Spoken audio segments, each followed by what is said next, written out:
ఈ మధ్య కాలంలో చాలా మంది celebrities I manifested it, I visualised it అని చెప్పేసి మాట్లాడుతూ ఉన్నారు. రీసెంట్లీ గుకేష్ కూడా తన వరల్డ్ చెస్ ఛాంపియన్షిప్ ని గెలిచిన తర్వాత I visualised it 1000 times before this moment అని చెప్పేసి అన్నారు. అసలు ఈ మేనిఫెస్టేషన్ ఏంటి, విజువలైజేషన్ ఏంటి, ఎందుకు చాలా మంది సెలబ్రిటీస్ వాళ్ళు ఏదైతే విజువలైజ్ చేసుకున్నారో అది రియల్ లైఫ్ లో జరుగుతుంది? ఒకవేళ ఈ విజువలైజేషన్ మేనిఫెస్టేషన్ అంత పవర్ఫుల్ అయితే ఎందుకు మనకు ఆ విషయం గురించి తెలీదు? సో మనకంటూ చెప్పే వాళ్ళు ఎవరో ఒకరు ఉండాలి కదా. అందుకే ఈ వీడియోలో వెరీ క్లియర్లీ మనం అసలు మేనిఫెస్టేషన్ ఏంటి, విజువలైజేషన్ ఏంటి అని చూస్తాం. అండ్ నా వీడియో ప్రతిరోజు ఒకటి అప్లోడ్ అవుతుంది. మెంటల్ హెల్త్ గురించి, మీ బ్రెయిన్ గురించి, న్యూరాన్స్ గురించి, నాలెడ్జ్ గురించి, ఇలా చాలా ఆస్పెక్ట్స్ లో మన వీడియోస్ ఉండబోతున్నాయి. సో ఎవరైతే సబ్స్క్రైబ్ చేయలేదో సబ్స్క్రైబ్ చేయండి.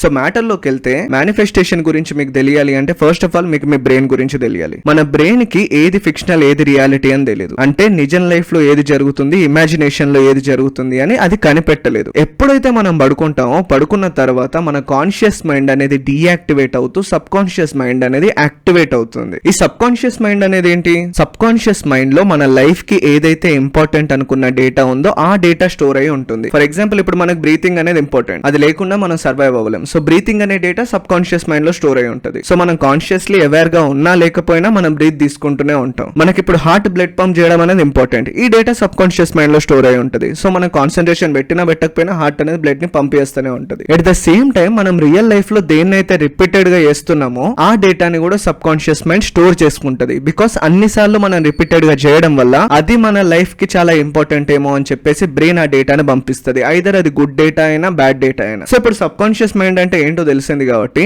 ఇంతకు ముందు చెప్పినట్టుగా మనం పడుకుంటున్న టైంలో కాన్షియస్ మైండ్ అనేది డీయాక్టివేట్ అవుతూ సబ్ కాన్షియస్ మైండ్ అనేది యాక్టివేట్ అవుతుంది. ఇక్కడే ఒక ట్విస్ట్ ఉంది. ఈ డీయాక్టివేషన్ కి యాక్టివేషన్ కి మధ్యలో ఒక ఫేస్ ఉంటుంది. ఆ ఫేస్ లో మన బ్రెయిన్ థీటా వేవ్స్ లో వర్క్ చేస్తుంది. అరౌండ్ 4 to 8 హెర్ట్జ్ అనుకుందాం. ఈ చిన్న పీరియడ్ లో కాన్షియస్ మైండ్ అవేర్నెస్ గా ఉంటది. At the same time sub conscious mind కూడా యాక్టివ్ గా ఉంటది. అండ్ ఆ టైంలో మనం కాన్షియస్ మైండ్ తో ఏదైతే ఆలోచనలు ఆలోచిస్తున్నామో ఆ ఆలోచనలు అనే డేటా అంతా సబ్ కాన్షియస్ మైండ్ కి వితౌట్ రెపిటేషన్, అంటే ఎక్కువసార్లు రిపీట్ చెయ్యకపోయినా కూడా చాలా ఈజీగా ట్రావెల్ అవ్వడానికి హెల్ప్ అవుతూ ఉంటది. దీని ఒక ఎగ్జాంపుల్ లాగా చూసుకుంటే ఫర్ ఎగ్జాంపుల్ మనం ఇప్పుడు నైట్ టైం పడుకునే ముందు మనకు చాలా అప్పులు ఉన్నాయి, అప్పుల గురించి ఆలోచిస్తూ పడుకున్నాం అనుకున్నాం. సో మనం అప్పులు ఉన్నాయి అనే డేటాను ఆలోచిస్తూ పడుకుంటున్నాం కాబట్టి ఈ థీటా వేవ్స్ టైంలో ఈ conscious data sub conscious mind కి రీచ్ అయ్యి ఓకే మనకు అప్పులు ఉన్నాయి అని చెప్పి సబ్ కాన్షియస్ మైండ్ లో ఫీడ్ అవుతుంది. సో వన్స్ అది సబ్ కాన్షియస్ మైండ్ లో ఫీడ్ అయిన తర్వాత నైట్ అంతా మనకు అప్పుల వాళ్ళు వచ్చి మననేదో తిట్టినట్టుగా డ్రీమ్స్ రావడం,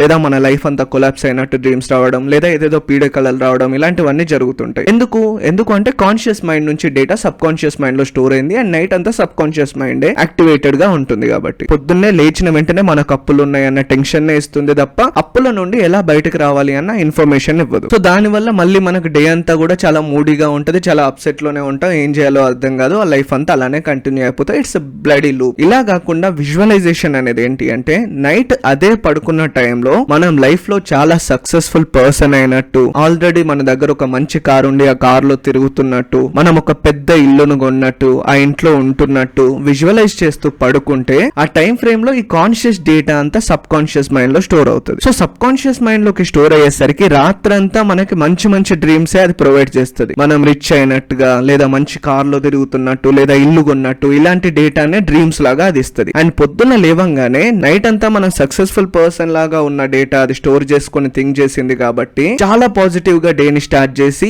ఏ వర్క్ ఉన్నా కూడా దాన్ని ఫాస్ట్ గా కంప్లీట్ చేసేలాగా అండ్ ప్రొక్రాస్టినేట్ చెయ్యకుండా హెల్ప్ చేస్తూ ఉంటది. This is what we called as visualisation. Only పడుకునే టైంలోనే కాకుండా మీ మిర్రర్ ముందు మీరు నించున్నప్పుడు ఒకసారి ఇమాజిన్ చేసుకోవడం, లేదా మీరు ఎవరితో అయినా మాట్లాడేటప్పుడు కూడా నేను ఈ స్టేజ్ లో ఉంటాను అని పాజిటివ్ గా మాట్లాడడం, మీకు ఏదైనా ప్రాబ్లం వచ్చినప్పుడు కూడా లేదు నా లైఫ్ లో నేను ఇలాంటి స్టేజ్ లో ఉంటాను అని చెప్పి మీతో మీరు సెల్ఫ్ టాక్ చేసుకోవడం, ఈ ప్రాసెస్ అన్నింటిని కలిపి మనం మేనిఫెస్టేషన్ అంటాం. సో మేనిఫెస్టేషన్ లేదా విజువలైజ్ చేసినప్పుడు బ్రెయిన్ కి మీరేమవ్వాలనుకుంటున్నారు, మీకు ఏం నచ్చుతుంది అండ్ మీ లైఫ్ ఒకవేళ అంత బెటర్ గా ఉంటే మీరు ఎంత హ్యాపీగా ఉంటారు అన్న డేటా స్టోర్ అవుతుంది. సో పొద్దున్నే మీరు లేచిన వెంటనే మీరు ఇమాజిన్ చేసుకున్న లైఫ్ ని రియల్ లైఫ్ లో లీడ్ చేయాలి అంటే మీరు ఎలాంటి పనులు చేయాలో అలాంటి పనులను మాత్రమే చేసేలాగా చేస్తుంది. దీనివల్ల మీ టైం మీకు తెలియకుండానే ప్రొడక్టివ్ గా మారుతుంది. అన్నెసెసరీ వాటిపైన ఓవర్ థింక్ చేయడం ఆపేస్తారు. ప్రొక్రాస్టినేషన్ అనే మాట మీ దగ్గరకు కూడా రాదు. It's a very powerful technique. So ఇప్పుడు మీకు మేనిఫెస్టేషన్ అండ్ విజువలైజేషన్ అంటే ఏంటో తెలిసింది కాబట్టి ఒక 20 to 30 days మేనిఫెస్టేషన్ చేస్తూ విజువలైజేషన్ కూడా చేయండి. ఉన్న పలంగా మీరు కోటీశ్వర్లు అవుతారు అని నేను చెప్పను, కానీ కోటీశ్వర్లు అయ్యే మైండ్ సెట్ మీలో బిల్డ్ అవుతుంది అని మాత్రం చెప్పగలుగుతా. సో ఇది ఈ రోజు వీడియో, అండ్ ఇలాంటి వీడియోస్ మీకు ప్రతిరోజు సాయంత్రం 6 గంటలకు వస్తాయి. సో ఈవినింగ్ టైం నా ఛానల్ పైన కేవలం ఒక 5 to 10 minutes టైం స్పెండ్ చేయండి. మీరు పాజిటివ్ గా ఆలోచించి లైఫ్ లో గ్రోత్ మార్గంలో నడిచేలాగా చేసే బాధ్యత నాది.